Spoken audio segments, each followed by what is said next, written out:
Hey guys, just a quick video. Yeah, sorry the lighting's not too great. We've got load shedding at the moment. But just a quick video to chat about Owen Farrell, the serial offender.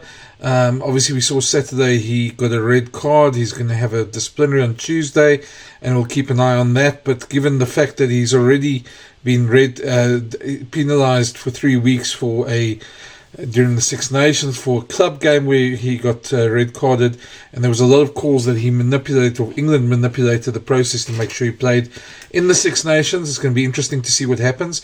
He's already attended tackle school. We've already confirmed with World Rugby that the tackle school thing can't be repeated if you only go once. So if you haven't used it, then it comes down pretty hard on you the next time. So there's the offence of direct contact to the head with the shoulder, as far as I know, is a 3-week entry point. With a 6 week is a high point of. So he might get 6 weeks. If he gets 6 weeks, that would mean he'd miss the last 2 warm up games for England, and probably the first 2-3 rounds of the World Cup. Saying that brings another question: that if that does happen, or even if he gets a 3-week ban and misses the opening game against Argentina, does that mean England go to the World Cup without their captain? That's something they're going to have to decide. That's going to be a very big talking point in the camp. England got other problems. They lost Jack van Pertfleet today. They also have problems with their style of play.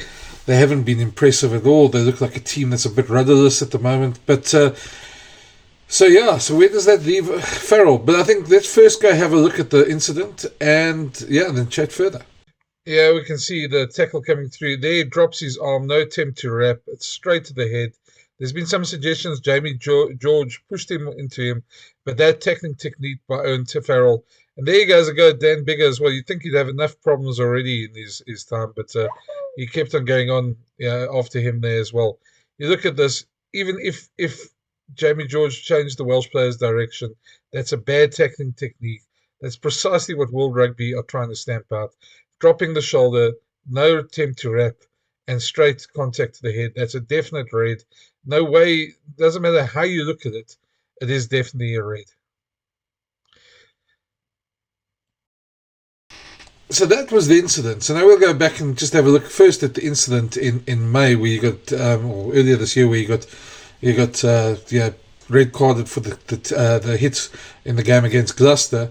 And that's when he got, at that time, there was a lot of calls that England had manipulated the process, that he'd gone off lightly at 3 weeks, that he had to go to tackle school. And, this is what he said after coming back from tackle school. And then we'll go and watch the clip as well. And just a note on these clips, I don't own these clips. I use them as part of a news thing. So please, if someone else out there, please don't give me a copyright strike on these ones. It's tough enough to explain these things in a video without using the clips, and it'd be really great. But I don't own these clips, and obviously all credit goes to the TV companies that obviously filmed these. So just on that, this is what he said when he came back. Yes, I have been on it. I think what it does do is you look at what you could do better from the situations that's put you in it in the first place, and I've obviously had time to step back and have a look at that and learn from that. And I think in terms of where the game's going and trying to make the game safer and making sure that it's played in the correct way and a good example for everybody. I think the games and the RFU are trying to make sure that it's going in the right direction, and we as a team, as an England team, want to make sure that we're at the forefront of that. We want to make sure that we're preparing in a way that we can play as hard as we possibly can and make sure as fair and as safe as we possibly can as well. And obviously I want to play a big part in that. Yeah, I think what I just said is that it gives you a little bit of time, a little bit of a step back, obviously with no game at the weekend, to have a look and look at it in good detail. And obviously the main point of what I've just said is us as a team making sure that we're at the forefront of it, and we're making sure that we're trying to play the game as hard and as safe and fair as we can do. If I can build on that as well, just to back up everything Owen said there, there's more that intervention course run by World Rugby is the initiative. Over 100 players have been through that course now, and I think firstly, in terms of a plan and the way globally we're trying to address to make this game, keep the physical intensity of this game, and ensure it's a safe sport for generations to come. I think that's it's great that we are trying to do that. I think secondly with that, some of the tutorials that are used for that course were led by Kevin Sinfield, shown by Kevin Sinfield, who's going to be coaching our defence. So I think you see now with the England rugby team, what we're trying to do is we want to, just as Owen said, we want to fight, we want to play physically, we want to be fair.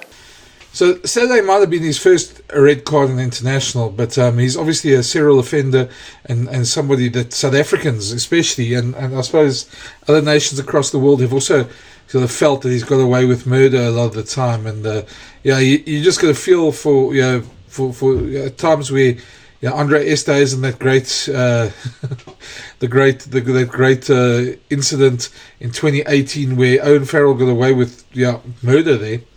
Should have been carded in the game there. And I think what incensed a lot of people was the way he reacted after he got told he wasn't going to get a card or wasn't going to get a penalty against him. And he he celebrated like it was the end of the world. And I think that incensed people more. And then, of course, after that we had the great incident where Rossi and them were filmed teaching their players to tackle higher. This is what Rossi said at the time, and this is that incident. Let's go from the beginning, the incident first, then Rossi's reaction, and then the video that came out afterwards. And then we'll watch a couple more of Owen Farrell's tackles, and you can decide for yourself if the guy's a serial offender or not. This was the incident with Andre Estes, and now you see that was in the crucial stage of the game. The Boks needed to score, they were behind, and that was the end of the game after that when they decided this wasn't a penalty. But there's absolutely no ways there's a wrap in the tackle here. Angus Gardner, of course, said it afterwards, later in the year. And here's Rossi's response. Why did you make the shoulder charts on the Shoulder charts or tackle? No, I'm joking. No, look, if it was a shoulder chart, the referee would have penalised him, and we had a chance to win the game. It was a good tackle, well done, because I haven't seen Andre Esterhuizen being tackled back like that in a while. If it was all legal, which I didn't have a good look at on the replay, then we should start tackling like that. It's obviously something that's really effective, and if that's allowed, we should hook onto it and execute it like that.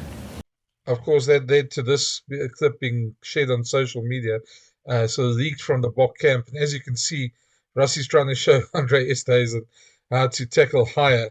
It's rather ridiculous, but I think Rossi got his point away there. You see him saying there, no, you're too low. You must go higher. Can't tackle like that. You must tackle at the top there, and around the top there. And that's because. And I know people criticize Rossi for a lot of things, but it's a way of getting your point across. And this was a very, very effective way of doing it. And it just showed the ridiculousness of the situation. That Owen Farrell got away with it, and that was a huge part. The week after that against Australia, he did exactly the same thing, saved the try, and got away with it as well. So I think the Boks were full in their rights, to do this, and rather frustrated at the way World Rugby handled the incident and the referees. Now, this is the incident that got him the card in earlier this year before the Six Nations, and which people sort of claim that England manipulated to let him play in the Six Nations. But you'll see now, you see him going down there, but you'll see now when you watch the replay, it's also exactly the same as what he did this weekend. Dropped the shoulder, didn't attempt to wrap, and straight contact to the head. That's the way. That's a red card, and that's exactly what England were criticised for. So what Owen Farrell got a red card for and got a 3-week ban for at that stage. And you can't blame people for saying the guy's a serial offender if you keep on seeing incidents like this, and he keeps on getting away with it. This one was the one that led him to go to tackle school, as they call it, and got him a couple of weeks off his sentence. But yeah, unfortunately, it's exactly a carbon copy of the same incident that we saw before, and there's there's definitely no mitigating factors in that. Here we see another one. If you see in the slow motion, you can see same tackling technique. This is from a club game. You see there drops the shoulder, goes straight in, and this one he got away with, but that's exactly the same thing. If there was head contact there, he would be in a lot more trouble. This is from the same game. You can see he also drops the shoulder. It's definitely a technique thing for him, for Owen Farrell.